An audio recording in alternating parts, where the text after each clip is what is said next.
नमस्कार, आप देख रहे हैं एनडीटीवी इंडिया और मैं हूं आपके साथ अनंत भट्ट। तो भारत ने अपने पराक्रम के जरिए ऑपरेशन सिंदूर को अंजाम दिया और इसका डंका पूरी दुनिया में बज रहा है। तो इसी पर हम विस्तार से बात करेंगे। मेरे साथ मेरी सहयोगी मनोज्ञा भी होंगी। नमस्कार, स्वागत है आपका। शाम के 4 बज रहे हैं और लगातार हमारी नजर भारत और पाकिस्तान दोनों पर एक साथ है। जुड़े रहिए हमारे साथ। तो बीती रात भारत के स्वाभिमान की रात रही, जबकि पाकिस्तान के लिए स्याह अंधेरे की रात रही। वैसे तो जहां तक सवेरे की बात है, पाकिस्तान जब से आजाद हुआ है, अलग मुल्क बना है, अंधेरे में ही है। उसकी जनता को आतंक की अंधेरी गलियों में डाल दिया गया, वहां पहुंचा दिया गया और इस अंधेरे की कोई सुबह नजर नहीं आती। बहरहाल उस अंधेरे में भारतीय मिसाइलें 25 मिनट तक उसके अलग अलग ठिकानों पर गरजती रहीं और आतंक के ढांचों को ध्वस्त करती रहीं। भारतीय सेना ने रात 1:05 पर अपना ऑपरेशन शुरू किया और 1:30 तक यह ऑपरेशन चला, यानी पूरे 25 मिनट इस ऑपरेशन को अंजाम दिया गया। और इन 25 मिनट के ऑपरेशन में आपको बताएं, हमारे फाइटर जेट्स ने, ये जो मेरे सामने आप फाइटर जेट्स देख रहे हैं, ये जो फाइटर जेट यहां पर खड़ा है, ऐसे ही हमारे फाइटर जेट ने पाकिस्तान को दहला कर रख दिया। कुल 9 टारगेट चुने गए थे और उन 9 के 9 टारगेट्स पर सटीक निशाना इन फाइटर जेट्स के जरिए इनसे दागी गई मिसाइल्स के जरिए लगाया गया। 24 मिसाइलें, पूरी 24 मिसाइलें दागी गईं और इन मिसाइलों में ब्रह्मोस और स्काल्प मिसाइलें शामिल थीं। कुल 10 आतंकी कैंपों को निशाना बनाया गया। यह पहलगाम का ही नहीं बल्कि पिछले आतंकी हमलों का भी बदला था, जहां 26/11 के आरोपी हेडली ने ट्रेनिंग ली थी, जहां कसाब, वो जिंदा आतंकी, वो जिंदा सबूत 26/11 का जिसको पकड़ लिया गया था, उसने भी यहीं पर ट्रेनिंग ली थी। मसूद अजहर का ठिकाना था, जहां हाफिज सईद की आतंकी मुख्यालय था और खतरनाक आतंकियों का ठिकाना था। उन सब पर सिलसिलेवार ढंग से निशाना साधा गया। मनोज्ञा, अब सुनिए पाकिस्तान में हुई प्रेस कॉन्फ्रेंस में कहा क्या गया है।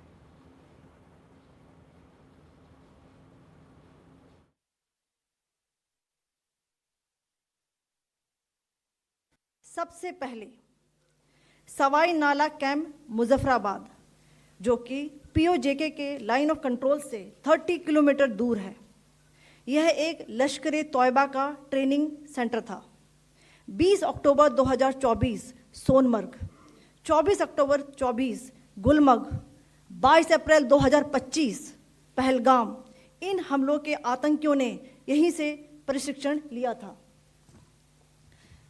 सैयदना बिलाल कैंप मुजफ्फराबाद, यह एक जैश मोहम्मद का स्टेजिंग एरिया है। यह हथियार, विस्फोटक और जंगल सर्वाइवल ट्रेनिंग का केंद्र भी था। गुलपुर कैंप कोटली, यह एलओसी से 30 किलोमीटर दूर था। लश्कर तोयबा का बेस था, जो रजौरी, पुंछ में सक्रिय था। 20 अप्रैल 2023 को पुंछ में और 9 जून 2024 को तीर्थ यात्रियों के बस हमले में यहीं से आतंकी को ट्रेन किया गया था। बरनाला कैंप बिम्बर, यह एलओसी से 9 किलोमीटर दूर है। यहां पर हथियार, हैंडलिंग, आईईडी व जंगल सर्वाइवल का प्रशिक्षण केंद्र था। अब्बास कैंप कोटली,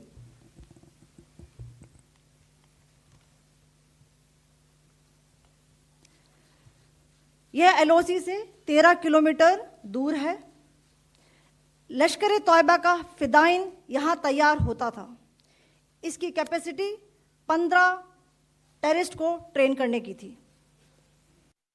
अब मैं पाकिस्तान के अंदर के टारगेट से अवगत कराना चाहूंगी। पहला, सर्जल कैंप सियालकोट,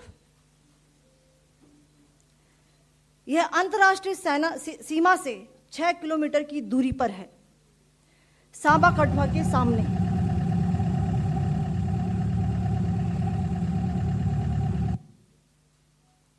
मार्च 2025 में जम्मू एंड कश्मीर पुलिस के 4 जवानों को की जो हत्या की गई थी, उन आतंकवादियों को इसी जगह पर ट्रेन किया गया था। दूसरा, महमूना जाया कैंप सियालकोट, यह 18 से 12 किलोमीटर आईबी से दूर था। हिजबुल मुजाहिदीन का बहुत बड़ा कैंप था। यह कठुआ जम्मू क्षेत्र में आतंक फैलाने का नियंत्रण केंद्र था। पठानकोट एयरफोर्स बेस पर किया गया हमला भी इसी कैंप से प्लान और डायरेक्ट किया गया था। मरकज ताइबा मुरीद के, यह आईबी से 18 से 25 किलोमीटर दूरी पर है। 2008 के मुंबई हमले के आतंकी भी यहीं से प्रशिक्षित हुए थे। अजमल कसब व डेविड हेडली भी यहां ट्रेन हुए थे।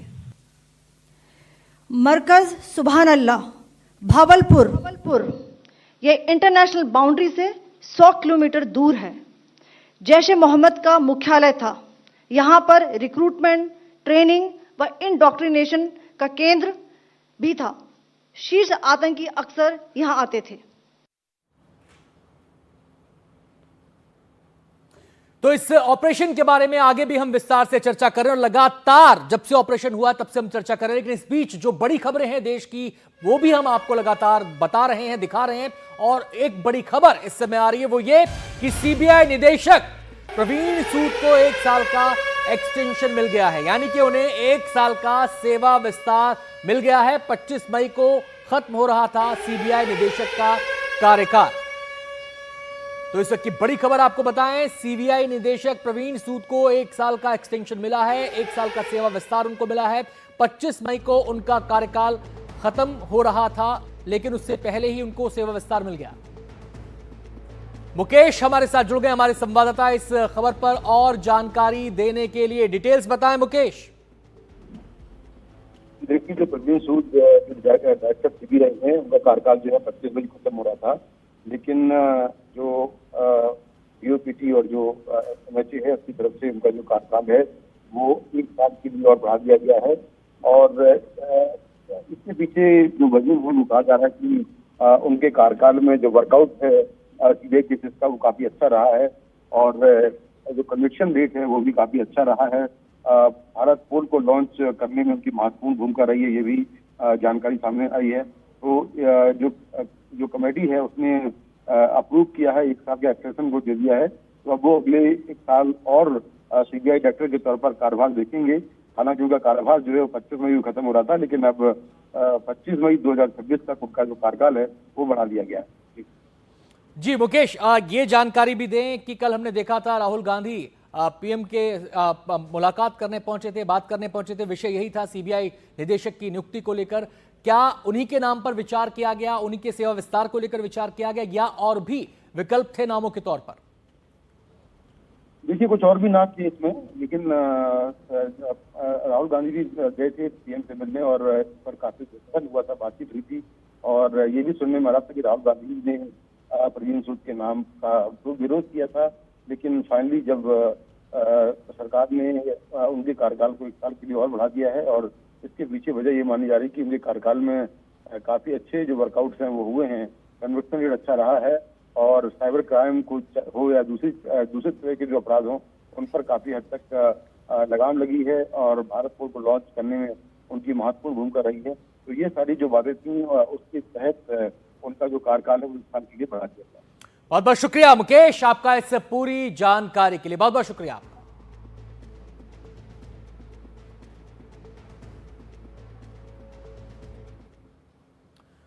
तो अपनी चर्चा को हम आगे बढ़ाते हैं। ऑपरेशन सिंदूर के बारे में हम लगातार चर्चा कर रहे हैं और ये भारतीय सेनाओं के पराक्रम की गाथा है जो इस समय पूरी दुनिया में सुनी जा रही है। पूरी दुनिया इसके बारे में जानना चाह रही है और इस पराक्रम का ऑपरेशन सिंदूर एक जीता जागता उदाहरण है। इसके बारे में हमारी सेना के अधिकारियों ने भी पूरा ब्रीफ किया था। तो 3 खास मेहमान हमारे साथ चर्चा के लिए शामिल होंगे। हम आपको बता दें, हमारे साथ मेजर जनरल राजन कोचर हमारे साथ इस चर्चा में शामिल हैं। मेजर साहब, बहुत बहुत स्वागत है आपका।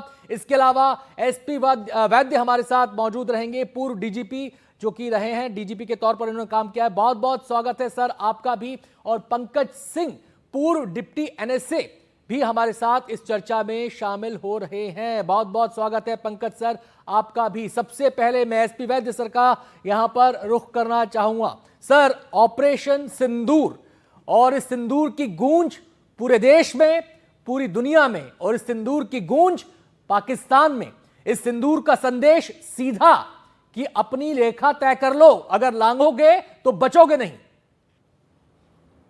नमस्कार। बिल्कुल सही कहा आपने। इसकी गूंज से ना सिर्फ पाकिस्तान में, पूरी दुनिया में सुनाई दी है। और ये जिस तरह का प्रिसीजन अटैक भारत के तीनों सेना के विंग्स ने किया है, एक कोऑर्डिनेटेड तरीके से, इसकी दहशत पाकिस्तान में देखी जा रही है। आप देखिए किस तरह से पाकिस्तान में गलियों में टैंक घुमा रहे हैं, और जो लोगों में कॉन्फिडेंस गिरा है उसको वापस लाने के लिए पाकिस्तान की फौज वो कर रही है। बट देखने वाली बात है कि पाकिस्तान ये सारी एक्टिविटीज, अपनी जो घिनौनी हरकतें हैं, उनको छुपाने की कोशिश करता है। लेकिन जिस तरह से आज उन्होंने टेररिस्टों को अपने नेशनल फ्लैग में लपेट कर इस ताबूतों में भेजा, वो दिखाता है कि वो इनको किस तरह से एक, जिस तरह सैनिक को इज्जत दी जाती है उस तरह का उनको वो ऑनर दे रहे हैं।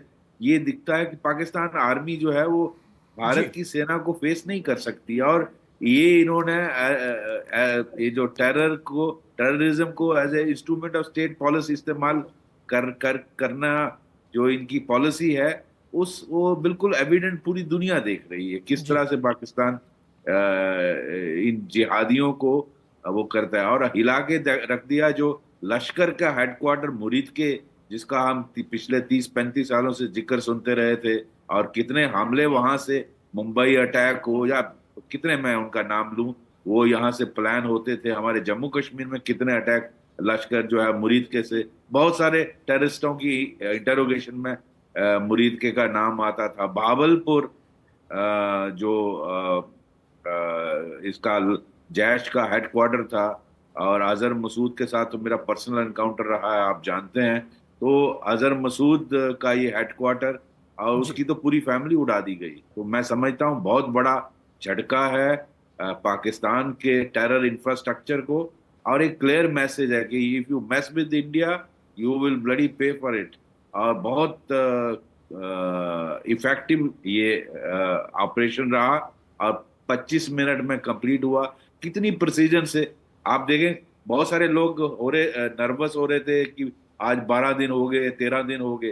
देखिए इसमें पाकिस्तान हर दिन इनको शिफ्ट कर रहा था। इनको जो बुरके पहना के टेररिस्टों को एक कैंप से दूसरे कैंप लिया जा रहा था। तो आपको प्रिसाइज इंटेलिजेंस और सही टाइम होना चाहिए। सेना के विंग्स तो तैयार थे, लेकिन आपको एग्जैक्ट वो चाहिए उसके लिए। और इसमें कोऑर्डिनेशन बहुत इंपॉर्टेंट है, एग्जैक्ट इनपुट होना चाहिए। तो मैं समझता हूँ हमारे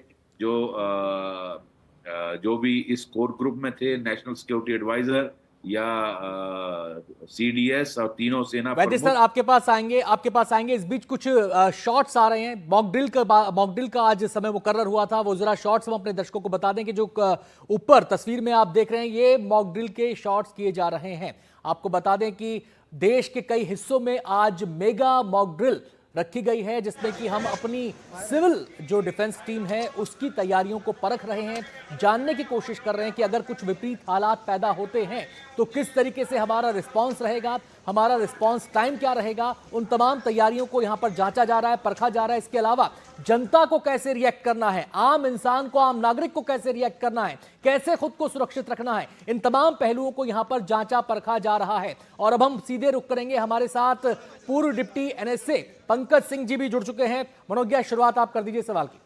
पंकज जी, आपसे मेरा सवाल सबसे पहले तो पिछले हफ्ते जो हमारी बात हो रही थी कि एक्शन होगा, बड़ा तगड़ा होगा, सायरन तो आज भारत में बजने थे, लेकिन मुझे लगता है रात में ही पाकिस्तान बज गया, क्या कहेंगे? नहीं, देखिए जिस प्रकार से पाकिस्तान की इस तरह की हरकत हुई थी, मेरे ख्याल से ये निश्चित तौर पे पूरा देश, पूरी सारी जितनी हमारी पॉपुलेशन है, जितने मीडिया चैनल्स हैं और जितने स्ट्रेटजिक एक्सपर्ट्स भी हैं, उनका बिल्कुल मानना था कि कुछ न कुछ जवाब इसका अवश्य ही दिया जाएगा, बड़ा ही ठोस, सोच समझ के और बड़ा ही सटीक। और इसी प्रकार का एक जो आज कल रात को जो 1:05 से 1:30 तक जो अटैक किया गया है, बड़े प्रिसिशन के तौर पे, और किसी भी प्रकार से दुनिया को ये ना लगे कि सिविलियंस पे अटैक किया गया है। और सबसे बड़ी बात देखिए, अकाउंटेबिलिटी हमने अपनी पूरी रखते हुए अटैक ये किया है कि वीडियो के द्वारा जो कर्नल सोफिया कुरैशी ने और विंग कमांडर व्योमिका सिंह ने प्रेस ब्रीफिंग में दिखाया, और विक्रम मिश्री अपने फॉरेन सेक्रेटरी ने दिखाया कि देख लीजिए, ये प्रिसाइज स्पेसिफिक टारगेट्स हैं, बिल्डिंग्स हैं, जहां हमने पहले से आपको सावचेत कराया था कि टेररिस्ट की ट्रेनिंग है और ये लॉन्च पैड्स हैं। मैप में ये बिल्कुल क्लियरली ये भी दिखा दिया गया कि देखिए, यहाँ कोई भी पॉपुलेशन, गांव, बस्ती नहीं है जिसको हमने अटैक किया है। तो मेरे ख्याल से एक बहुत ही सटीक, पिन पॉइंटेड और सही जवाब दिया गया है, जिसके लिए पाकिस्तान के पास किसी भी प्रकार का कोई जवाब नहीं होगा। तो पंकज सर, आपकी बात को अगर मैं समेटूं 3R में, रिस्पॉन्स, रिस्पॉन्सिबिलिटी एंड रेडीनेस, तीनों ही पैमानों पर भारत का यह ऑपरेशन सक्सेसफुल रहा है। मेरा सर सवाल अगला आपसे यह है, सवाल यह कि इस ऑपरेशन का इंपैक्ट आप क्या देख रहे हैं आज, कल और आने वाले कल में? देखिए, इंपैक्ट तो बड़ा सटीक है, और इसमें सबसे आवश्यक बात यह है कि हमने दुनिया को यह दिखा दिया कि जिन लॉन्च पैड्स का, जिन टेररिस्ट कैंप्स का हमने आपको पहले से बताया था, हमने उन्हीं को अटैक किया है। पॉपुलेशन को, सिविलियन को, जिस बर्बरता के साथ पाकिस्तान के टेररिस्ट ने पहलगाम में औरतों के सामने मर्द लोगों को, मेल्स को पूछ के, जलील करके और सिर में चोट करके बुलेट मार के मारा था, हमने इस प्रकार का कोई कार्य नहीं किया। वो भी सारा दुनिया के सामने मौजूद है, और ये भी सारा का सारा दुनिया मौजूद है। जिस प्रकार से पाकिस्तान के डिफेंस मिनिस्टर खुद कह रहे थे कि भाई, हमने तो इस प्रकार के गलत हरकतें आज नहीं, दसियों साल से कर रहे हैं, और इस प्रकार के टेररिस्ट को ट्रेनिंग दे रहे हैं, उनको पनाह दे रहे हैं, उनको फाइनेंसिंग दे रहे हैं, इस प्रकार से। और जिस प्रकार से सटीक जो जवाब दिया है, 100 किलोमीटर अंदर से लेकर के बिल्कुल बॉर्डर तक, बिल्कुल प्रिसिशन अटैक। मेरे ख्याल से शॉर्ट टर्म में यदि देखा जाए तो पाकिस्तान अवश्य कुछ ना कुछ कोशिश करेगा, क्योंकि उसको अपनी पॉपुलेशन को दिखाना है। और याद रखिए कि पाकिस्तान में इस समय इकोनॉमी जिस प्रकार से ध्वस्त हो चुकी है और टोटल मिलिट्री कंट्रोल है, उनको पब्लिक को दिखाने के लिए कुछ ना कुछ करना पड़ेगा, क्योंकि उनका नुकसान कोई बहुत ज्यादा नहीं होना, वो वैसे ही जीरो पे हैं, और जीरो से और कितना नीचे आ सकते हैं। लॉन्ग टर्म इंपैक्ट जो है, इंडिया जिस प्रकार से डिप्लोमेटिक इनिशिएटिव सब जगह, सब स्तर पे कर रहा है, लोगों को दिखा रहा है, वीडियो हर प्रकार का, पिछले बालाकोट में अपोजिशन पार्टीज तक पूछ रही थी, आज दुनिया में कोई भी व्यक्ति इस बात को पूछने को तैयार नहीं है, क्वेश्चन नहीं कर रहा है कि किस प्रकार से प्रिसाइज, वेरी इंटेलिजेंट प्लानिंग और किस प्रकार से टॉप क्लास इंटेलिजेंस के रहते भारत ने अटैक किया है। मेरे ख्याल से इस तरह का मुंह तोड़ जवाब बहुत बढ़िया किया गया है, और काफी समय तक पाकिस्तान को याद रखेगा। पंकज जी, आप पूर्व डेप्टी एनएसए रहे हैं, मुझे सिर्फ एक बात बताइए कि विश्व स्तर पर किस तरह से भारत ने ये एक ऐसा जवाब दिया है जिस पर सवाल नहीं उठ रहे हैं? क्या हमने यूएन चार्टर को फॉलो किया है? हमने वो सारी बातें फॉलो क्योंकि हमारे हमले में, हमारे अटैक में एक भी सिविलियन की जान नहीं गई है। ये हमारे व्यूअर्स को एक्सप्लेन करें। जी हाँ, जिस प्रकार से आपने कहा, वैश्विक तौर पे देखिए, पूरे 15 दिन का समय हो चुका था, 22 को अटैक हुए थे, उसके बाद से 7 दिन, आध दिन, पूरे 2 हफ्ते का समय हो चुका है, और भारत ने ये भी पाकिस्तान को पूरा मौका दिया कि आप क्या, किस प्रकार से इन टेररिस्ट के खिलाफ कुछ कार्रवाई करेंगे। ट्रेनिंग कैंप्स के विषय में, लॉन्च पैड्स के विषय में कहीं कुछ नहीं किया। भारत ने वैश्विक स्तर पे US, UK, middle east, Saudi, UAE सबको बताया, ब्रीफ किया। यूके ने, यूएस ने कहा फुल सपोर्ट, जिस तरह से आप टेररिस्ट को आइडेंटिफाई करें। और हमारे प्राइम मिनिस्टर का तो इतने स्पष्ट शब्दों में कहना था, we must identify, trace, punish and every terrorist and their backers. मेरे ख्याल से इससे स्पष्ट और कोई जवाब नहीं।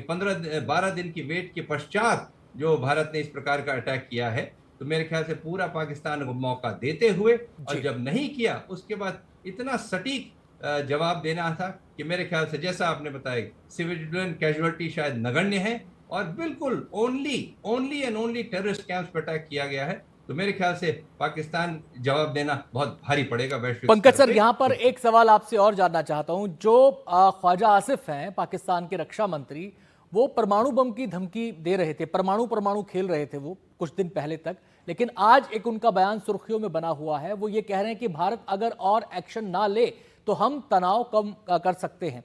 इस बयान की व्याख्या किस तरीके से की जाए? क्या वाकई वो बैकफुट पर आ गए हैं? क्या वाकई वो इतना घबरा गए हैं, डर गए हैं कि आगे न जाने क्या होगा, या यहां पर वो टाइम बार्गेन कर रहे हैं, कोई नया पैंतरा उनके दिमाग में चल रहा है? देखिए, पाकिस्तान के डिफेंस मिनिस्टर तो आज नहीं 10 दिन पहले भी कह चुके हैं कि हमने इस प्रकार के टेररिस्ट को पनाह दी, शह दी, सपोर्ट दिया और हम ये काम करते आ रहे हैं दूसरे कंट्रीज के कहने पे। उनका ये कहना कि क्योंकि उनके पास इस समय विकल्प कोई नहीं है, उनको यदि वो अपने आप को न्यूक्लियर स्टेट कहते हैं तो शायद ये भूल गए हैं क्या कि भारत भी न्यूक्लियर स्टेट है और भारत ने अपना न्यूक्लियर पावर उनसे पहले हासिल कर लिया था। तो यदि वो एक छोटी सी जंग जीत के पूरी की पूरी लड़ाई हारना चाहते हैं, ये उनकी चॉइस है। पाकिस्तान के पास शायद आज खोने को और कुछ बचा भी नहीं है। इकोनॉमी है, एक तरफ बलूचिस्तान है, एक तरफ टीटीपी है, इधर भारत है, चाइना पूरा का पूरा, उनके चाहे पोर्ट्स हों, एयरपोर्ट्स हों, चाइना, सऊदी अरब उनको लेते चले जा रहे हैं। मेरे ख्याल पाकिस्तान की स्थिति निम्न से निम्नतम स्तर पे चली गई है। तो उनका ये कहना कि न्यूक्लियर पावर है, ये मेरे ख्याल से न्यूक्लियर पावर हम भी हैं, और अगर वो एक छोटा सा अटैक कर सकते हैं, उससे बड़ा और इसी प्रकार का जैसे रिटेलिएटरी अटैक हमने किया है हम भी कर सकते हैं। तो और उनका ये कहना कि मेरे ख्याल से सरकार, मिलिट्री की तरफ से उनको कहा गया होगा कि वैश्विक स्तर पे साहब आप यदि कर दे तो एक हमको मुंह बचाने को होगा, क्योंकि जंग यदि लंबी चली तो ना हमसे लड़ाई हो पाएगी, ना हमारे पास उतना एम्यूनिशन है, और ना हम इस प्रकार की चीज को जारी रख पाएंगे।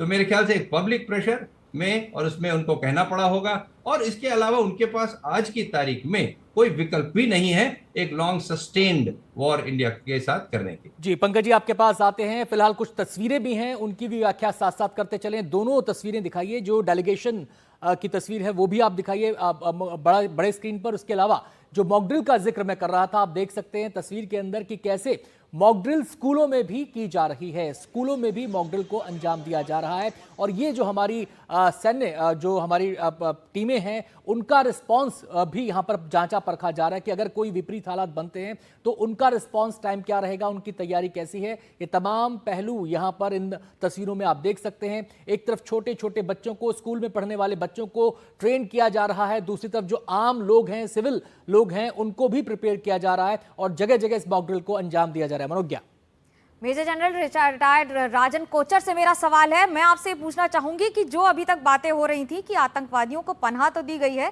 लेकिन हर बार उसके लिए डिनाई कर देते थे, आज तो हम सबूत के साथ दे रहे हैं। अब क्या भारत में भी सवाल उठेंगे कि सबूत दिखाइए? मनोज्ञा जी, ये पॉलिटिकल सिस्टम जो है ना हमारा, जो एक हम डेमोक्रेसी जिसको बोलते हैं, वो शायद हमेशा गवर्नमेंट के कोई भी एक्शन हो, अच्छा या बुरा, वो सवाल उठाते हैं। पर आज मुझे लगता है ये सवाल नहीं उठेंगे। और क्यों नहीं उठेंगे? बिकॉज जिस तरीके से इस अटैक को प्लान किया, जिस तरीके से इंटेलिजेंस आपने हासिल करी, जिस तरीके से आपने डिसेप्शन किया और जिस तरीके से आपने डिलीवरी करी, ये 4 प्रिंसिपल्स ऑफ वॉर जो फौज ने फॉलो किए हैं और उसको एक प्रिसिशन के साथ, एक प्रोसीजर के साथ और एक फिनेस के साथ जो फौज ने ये इस ऑपरेशन को अंजाम दिया है, शायद ये ऑपरेशन पढ़ा जाएगा। बाकी हम जब अपने स्कूल ऑफ इंस्ट्रक्शन में अपने मेजर ऑपरेशंस को अपने स्टूडेंट ऑफिसर्स को और अपने जवानों को पढ़ाते हैं, ये ऑपरेशन भी जो उस कैटेगरी में हम इसको शामिल करेंगे जी। और देखिए, ऑपोजिशन से हमको डरना नहीं है, क्योंकि मैं काफ़ी प्रोग्राम्स में गया था। अभी एक हमने OGW को, वो जो कूद गया था नदी में, जी।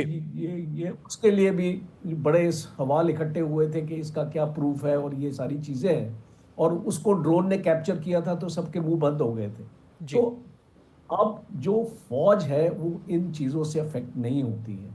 जी अब बिल्कुल, और जिस जो तरीके से भी आज आप प्रेस ब्रीफिंग हुई है उसमें बकायदा सबूत के साथ ही सारी चीजें एक्सप्लेन की गई है। वीडियो चल रहा था, Absolutely. बताया जा रहा हाँ। था, जिस जगह टारगेट किया गया उस जगह का नाम था, जिस जगह को टारगेट किया गया, जिस बिल्डिंग को टारगेट किया गया वहां पर बकायदा एरोज थे और बकायदा वहां पर मिसाइल की फटने की तस्वीरें भी थी। तो सबूत मांगने वालों की जुबान पर तो खैर ताला लग जाएगा इस ऑपरेशन के बाद। मैं वैद्य सर का यहां पर रुख करना चाहूंगा। वैद्य सर, जिस तरीके से भारत ने सोच समझकर इस पूरे मिशन को अंजाम दिया है, मुझे लगता है कि भारत का एक बहुत ही टैक्टिकल मूव यह रहा कि हमने किसी सिविलियन ढांचे को, किसी मिलिट्री ढांचे को नहीं छेड़ा, हमने केवल आतंकी ढांचों को, आतंक के ठिकानों को निशाना बनाया। अब पाकिस्तान की अगर रिटेलिएशन की बात करें तो यहीं पर आकर पाकिस्तान फंस जाता है। उसके सामने दिक्कत यह है कि अगर उसको रिटेलिएशन करना है तो रिटेलिएशन करेगा कहां? ऐसे में उसके सामने स्थिति यह है कि आगे कुआं हो गया, पीछे खाई हो गई, क्योंकि अगर वो सिविल इंस्टॉलेशंस को निशाना बनाता है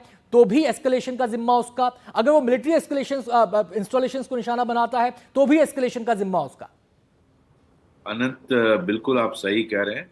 पाकिस्तान देखिए किस पर अटैक करेगा, और यही तो फर्क है ना पाकिस्तान और भारत में।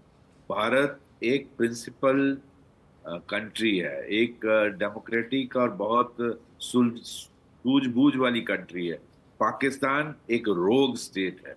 इन दो को कंपेयर ही नहीं किया जा सकता। और आप देखो जिस तरह से वो शेलिंग कर रहे हैं आज आर्टरी का all along the LOC, from Akhnoor से लेकर सुंदरबनी, नौशहरा, रजौरी, पुंछ, ऊड़ी, टंगधार, केरन करना। तो हमने मेरे ख्याल आज 10 कैजुअलिटी पुंछ से रिपोर्ट हो रही है। तो कितना सिविलियन लोग एरियाज को टारगेट कर रहा है। यही है पाकिस्तान की फौज में और भारत की फौज में फर्क। और भारत जो प्रिसीजन से अटैक किया, एक तो पूरी दुनिया को डेमोन्स्ट्रेट किया कि हमारे पास एग्जैक्ट इंटेलिजेंस है और हमारे पास टेक्नोलॉजी है। जिस प्रिसीजन से ये ऑपरेशन किया गया, जैसे जनरल साहब कह रहे थे, बिल्कुल मुझे लगता है आने वाले पीढ़ी में ये ऑपरेशन जो है, ऑपरेशन सिंदूर, शायद बच्चों को क्लासेस में पढ़ाया जाएगा।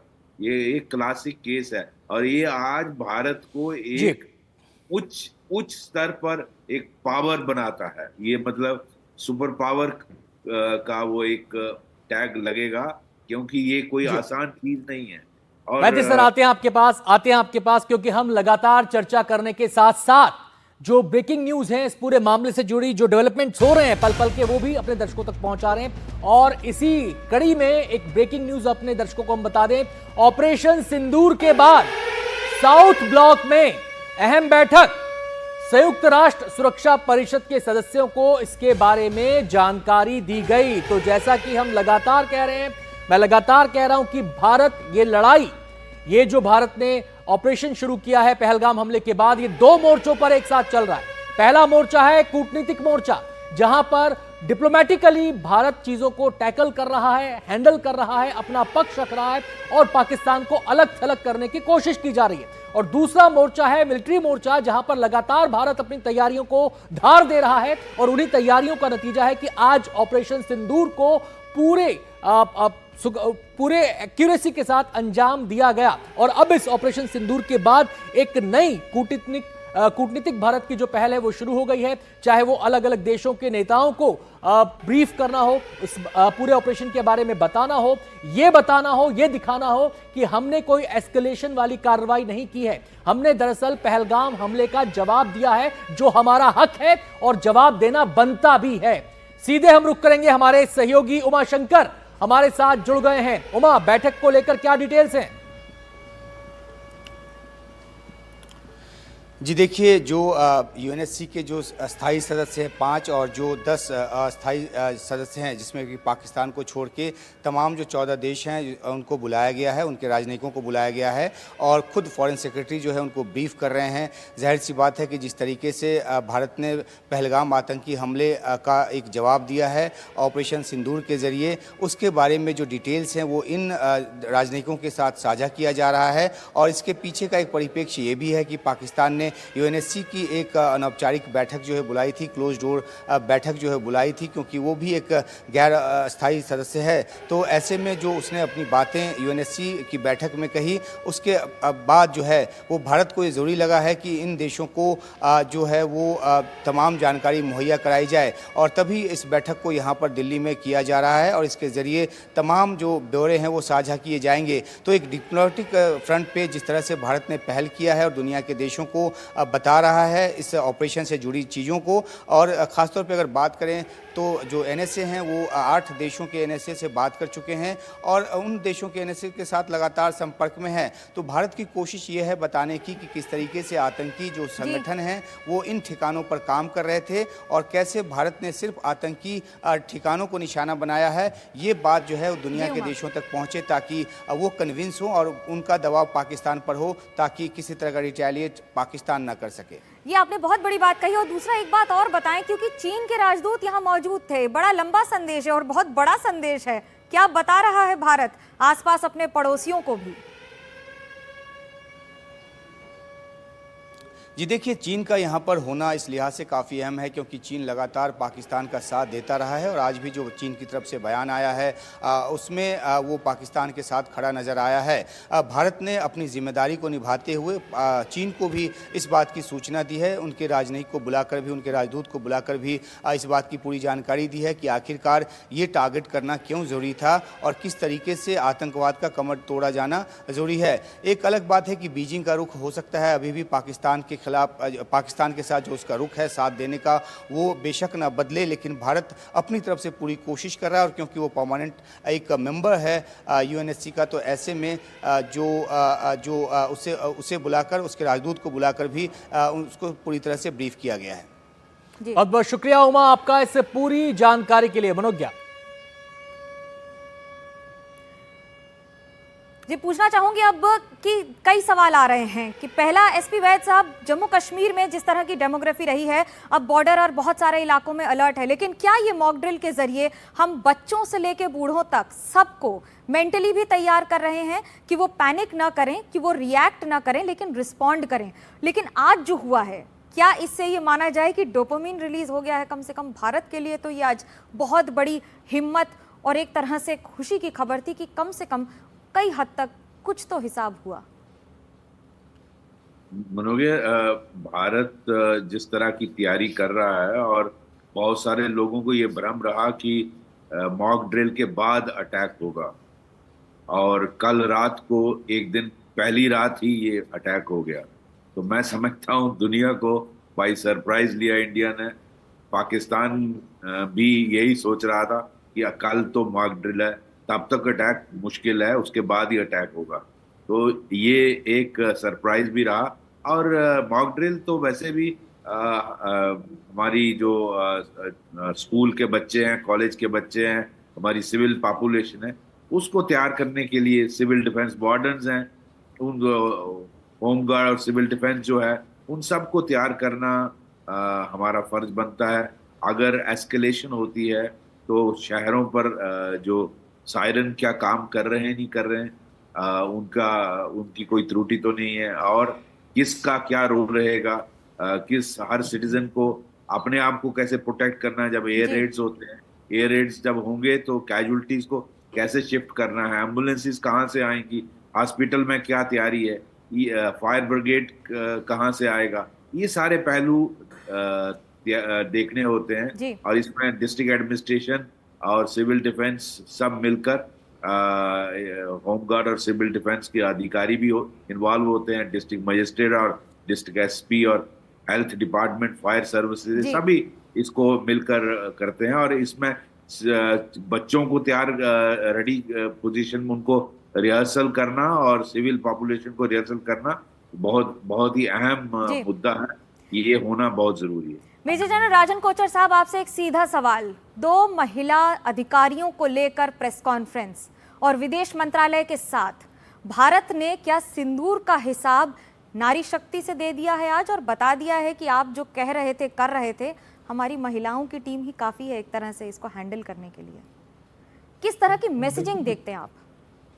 बिल्कुल मैंने क्या, बिकॉज वो एक बहुत स्ट्रॉन्ग मैसेजिंग थी, एक फौजी ऑफिसर कर्नल और एक एयरफोर्स विंग कमांडर। जी राजेंद्र जी, आपके पास आएंगे, माफी के साथ आपको रोकेंगे क्योंकि खबरें लगातार आ रही हैं, डेवलपमेंट लगातार हो रहे हैं। महाराष्ट्र के सीएम कुछ कह रहे हैं, फडणवीस साहब, जरा सुनते हैं। जवाब भारत ने दिया है और मैं ऐसा मानता हूं, इसका नाम भी जो चुना है ऑपरेशन सिंदूर, ये भी अपने आप में इस बात को अधोरेखांकित करता है कि हमारी बहनों का जो सिंदूर पोंछने का प्रयास आतंकवादियों ने किया, उन आतंकवादियों को मिटाने का काम भारत ने करके दिखाया है।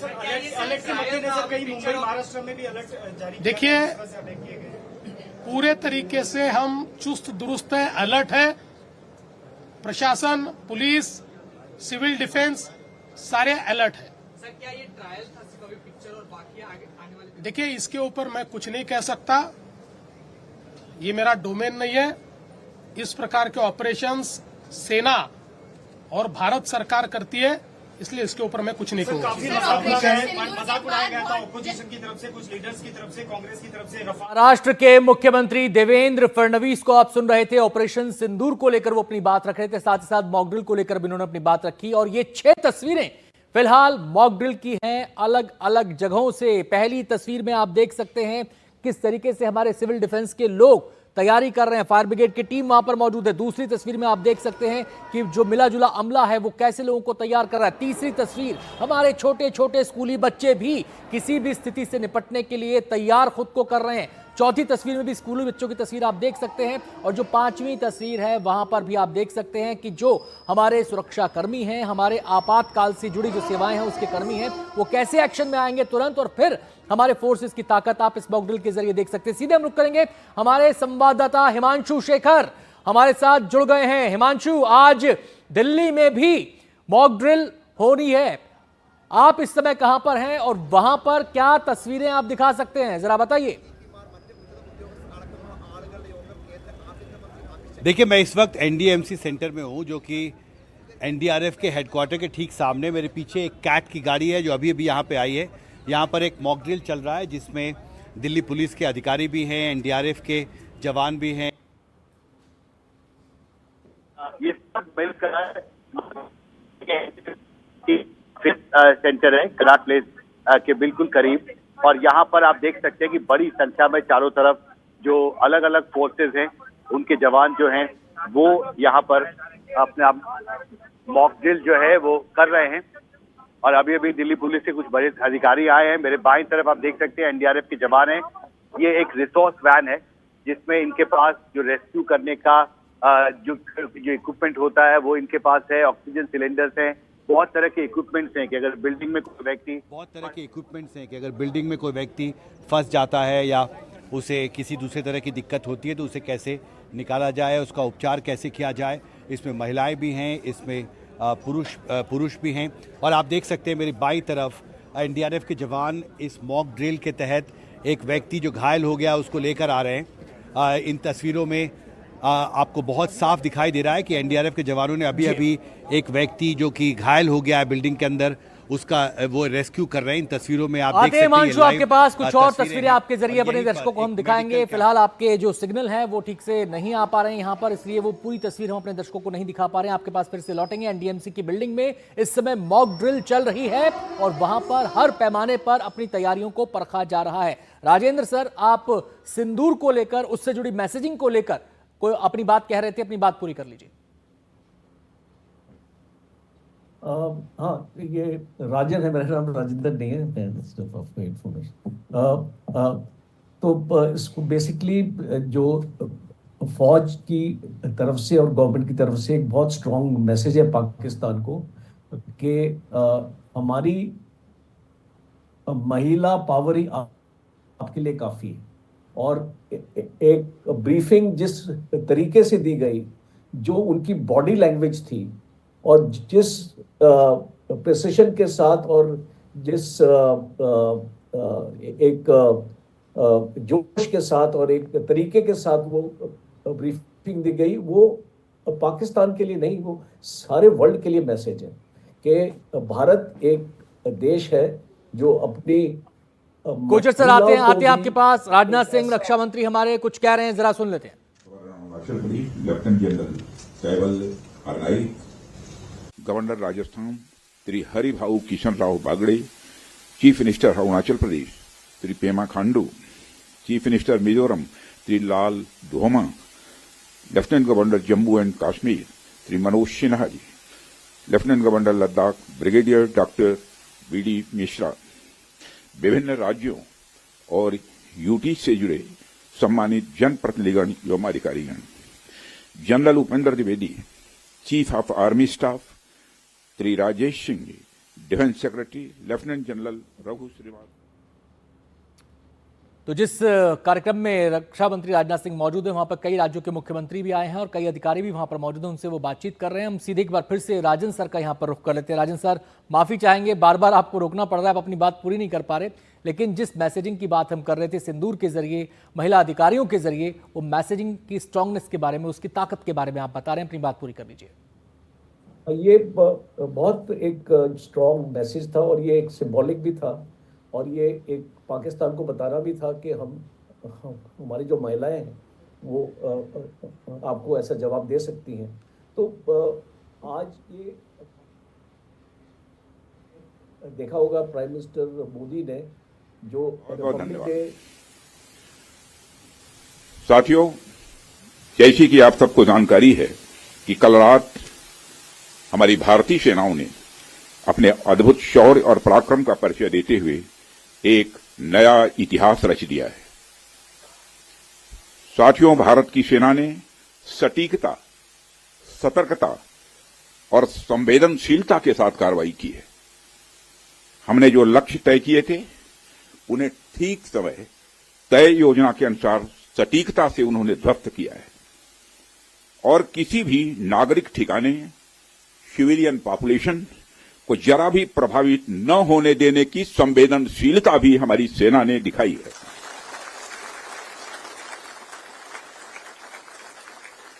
यानी एक तरीके से देखा जाए तो हम कह सकते हैं एक तरीके की सटीकता, सतर्कता और मानवीयता यह हमारी भारत की सेना के जवानों ने दिखाई है,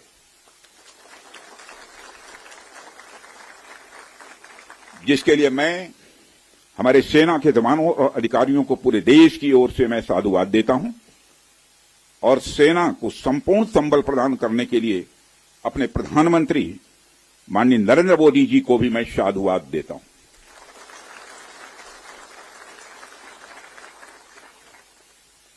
मित्रों, हमने हनुमान जी के उस आदर्श का पालन किया है जो उन्होंने अशोक वाटिका उजाड़ते समय किया था।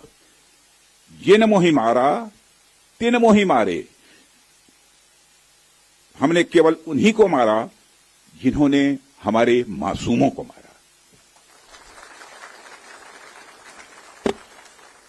साथियों, प्रधानमंत्री श्री नरेंद्र मोदी के नेतृत्व में हमारी सेनाओं ने ऑपरेशन सिंदूर लॉन्च करके पहले की तरह ही इस बार भी आतंकियों को ट्रेनिंग देने वाले कैंप्स को तबाह करके करारा जवाब दिया है।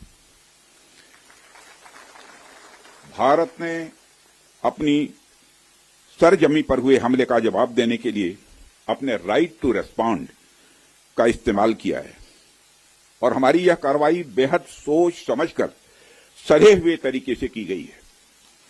आतंकियों के हौसले पस्त करने के उद्देश्य से यह कार्रवाई महज उनके कैंप्स और इंफ्रास्ट्रक्चर तक ही सीमित रखी गई है। मैं पुनः हमारे आर्म्ड फोर्सेस के शौर्य को मैं नमन करता हूं। साथियों, आज बॉर्डर रोड ऑर्गेनाइजेशन के 66वें फाउंडेशन डे पर आपके बीच उपस्थित होना मेरे लिए गौरव का विषय है और यह खुशी की बात है कि आज इस इम्पोर्टेंट डे पर बीआरओ द्वारा निर्मित 50 इंफ्रास्ट्रक्चर प्रोजेक्ट्स का उद्घाटन करने का अवसर भी हमें प्राप्त हो रहा है। मैं आप सभी का आभार व्यक्त करता हूं कि आपने मुझे यहां आमंत्रित किया है। साथियों, किसी भी संस्थान के लिए उसका फाउंडेशन डे यह बहुत ही महत्वपूर्ण हुआ करता है। वैसे भी 65 वर्षों की आपकी जो यात्रा रही है वो बेहद गौरवशाली रही है। इसलिए आज का दिन उस गौरवमयी यात्रा को याद करने का दिन है।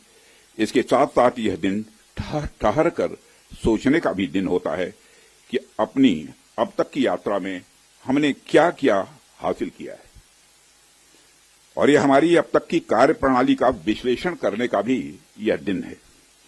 साथ ही यह एनालिसिस करने का भी दिन है कि भविष्य में हमारी राह क्या होनी चाहिए।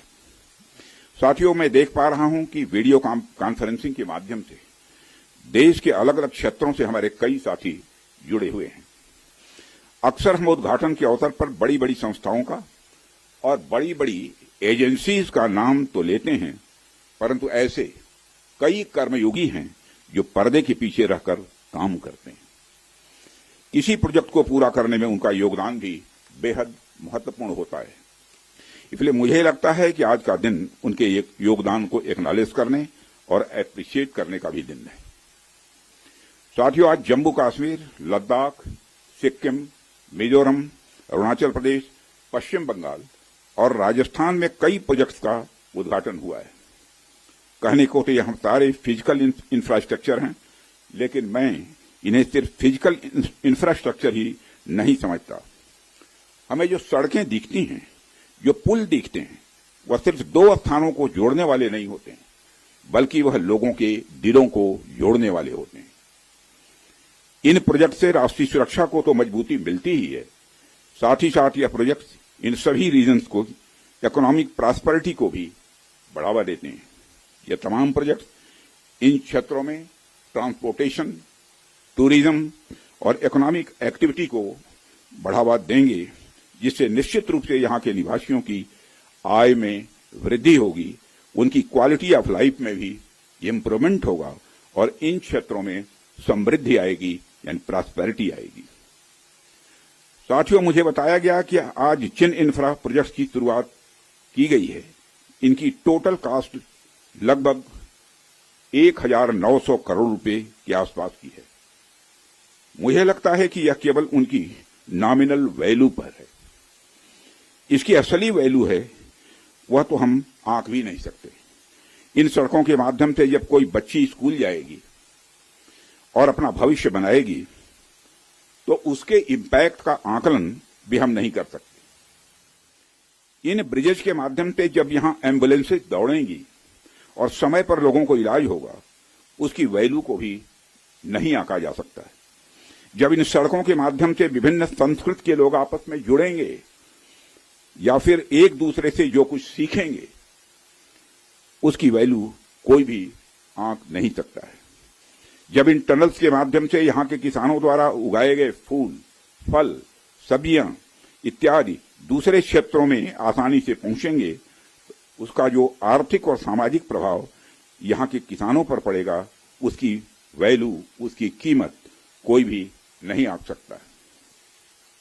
साथियों, मैं इन प्रोजेक्ट्स की डिटेल देख रहा था। मैंने देखा कि इनमें छोटे से लेकर बड़े रोड्स, टनल्स और ब्रिजेज हैं।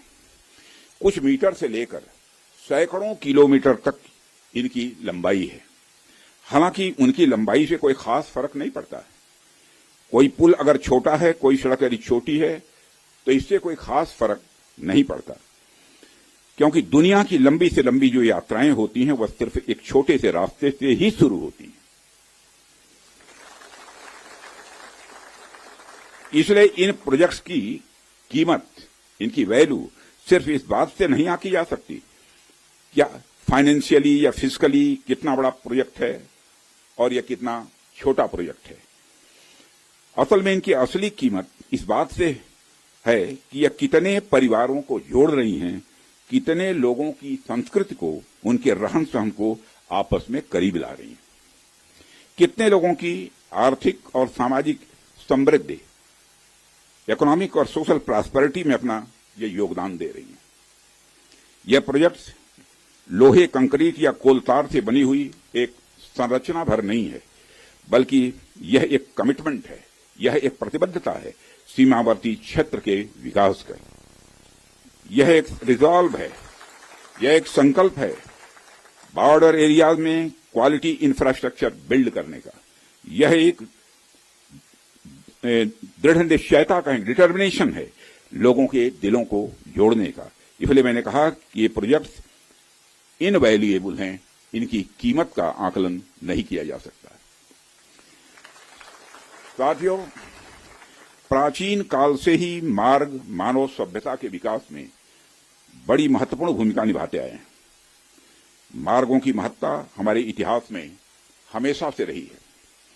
जब आप मानवता का इतिहास पलट कर देखेंगे तो आप ये पाएंगे कि ट्रांसपोर्टेशन रूट्स ने कितना इंपॉर्टेंट रोल प्ले किया है।